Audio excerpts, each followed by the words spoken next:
হাসিনা সরকারের পতনের পর থেকেই বাংলাদেশে উত্তরোত্তর বাড়ছে ভারত বিদ্বেষ। সম্প্রতি এই আবহে বাংলাদেশকে দেওয়া ট্রান্সশিপমেন্টের সুবিধা বাতিল করেছে ভারত, যার জেরে তৃতীয় কোনো দেশে পণ্য রপ্তানির জন্য ভারতের ল্যান্ড কাস্টম স্টেশন বা শুল্ক কেন্দ্র ব্যবহার করতে পারবে না বাংলাদেশ। প্রসঙ্গত 2020 সালের জুন মাসে জারি হওয়া এক নিয়মের জেরে বাংলাদেশ তাদের পণ্য ভারতে নিয়ে এসে এখানকার বন্দর ব্যবহার করে তৃতীয় দেশে পাঠাতে পারত।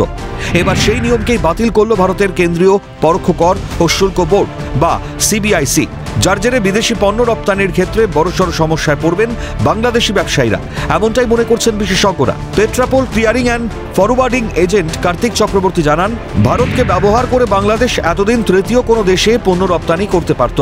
এই সুবিধে ভারত সরকার দিয়েছিল, তবে এর থেকে ভারত সরকার কোনো রাজস্ব পেত না। এই ফ্যাসিলিটিতে আমাদের ইন্ডিয়ার কিছু সমস্যা আছে, যেমন লজিস্টিক কোম্পানি এই ট্রান্সশিপমেন্টের কাজে যুক্ত ছিল, সিএইচেরা আমরা যুক্ত ছিলাম।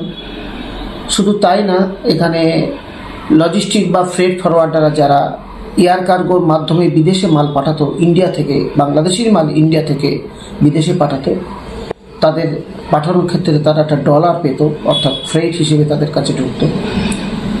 এইটাই যা, তাছাড়া কোনো ডিউটি ইনভলভ নেই। আমরা গভর্নমেন্ট অফ ইন্ডিয়া কোনো রেভিনিউ পেত না, কেন বাংলাদেশ তার আমার জায়গাটাকে ইউজ করে বিদেশে মাল পাঠাচ্ছে। তো বাংলাদেশের সমস্যা হলো বাংলাদেশের। অন্যদিকে পেট্রাপোল এক্সপোর্টার ইম্পোর্টার ওয়েলফেয়ার অ্যাসোসিয়েশনের সম্পাদক প্রদীপ কুমার দে জানান, ভারত এতদিন বাংলাদেশকে যে সুবিধা দিয়েছিল তার জেরে মধ্যপ্রাচ্যের দেশগুলিতে পণ্য পাঠানোর ক্ষেত্রে ভারতীয় রপ্তানিকারকরা সমস্যায় পড়তেন। বাংলাদেশকে দেওয়া ট্রান্সশিপমেন্টের ব্যবস্থা বাতিল হওয়ায় ভারতীয় রপ্তানিকারকরা লাভবান হবে বলেই মনে করছেন তিনি।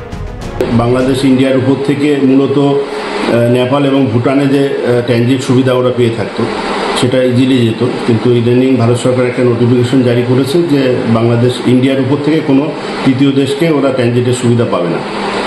তো এটা আমাদের তো ইন্ডিয়ার জন্য কোনো অসুবিধা নেই, কিন্তু বাংলাদেশ এটা একটা ক্ষতিগ্রস্ত হয়ে পড়বে। এবং বাংলাদেশ এয়ার কার্গোতে যে দেশগুলোতে যেরকম গলফ কান্ট্রি কিছু আছে, ইউএসএ কিছু কান্ট্রি আছে যেগুলো বাংলাদেশ থেকে ডাইরেক্ট ফ্লাইট নেই, সেগুলো বাংলাদেশ বাই রোডে ইন্ডিয়াতে এসে ম্যাক্সিমাম দিল্লি থেকে এয়ার কার্গোতে যেত। তো এটাতে অসুবিধে কী হতো, বাংলাদেশও পাঠাতো, ইন্ডিয়াও পাঠাতো, কিন্তু ম্যাক্সিমাম ক্ষেত্রে দেখা যাচ্ছে এয়ার কার্গোর ইন্ডিয়াতে যে ক্যাপাসিটিগুলো আছে তার থেকে বাংলাদেশ এবং ইন্ডিয়া মিলিয়ে এই যে মাল পাঠানোর জন্য যত মালের ভলিউম হচ্ছে, এয়ার কার্গোর ক্যাপাসিটি অতটা নেই। তো আমাদের অনেক দিন থেকে এই এক্সপোর্টাররা তারা কমপ্লেন করছে যে হিউজ ডিমান্ড হওয়ার জন্য এয়ার কার্গোর ভাড়া অনেক বেড়ে গেছে এবং সঠিক সময় তারা কোয়ান্টিটি পাঠাতে পারছে না। তো আশা করা যায় এই পরিস্থিতিতে ইন্ডিয়ান এক্সপোর্টারদের সেই অসুবিধাগুলো থাকবে না, তারা সঠিক সময়ে এবং ন্যায্য মূল্যে এয়ার কার্গো সঠিক ভাড়াতে তারা পাঠাতে পারে। বিশেষজ্ঞদের একাংশের মতে এই ট্রান্সশিপমেন্টের সুবিধে বাতিলের ফলে বাংলাদেশের রপ্তানিকারকদের খরচ ও সময় বৃদ্ধি পাবে। বিশেষ করে ভুটান ও নেপালের মতন ভূমিবেষ্টিত দেশগুলিতে পণ্য পাঠানোর ক্ষেত্রে বড়সড় সমস্যায় পড়বেন বাংলাদেশি রপ্তানিকারকরা, যার প্রভাব পড়বে বাংলাদেশের অর্থনীতিতে। জ্যোতির্ময় চক্রবর্তীর রিপোর্ট, ক্যালকাটা নিউজ।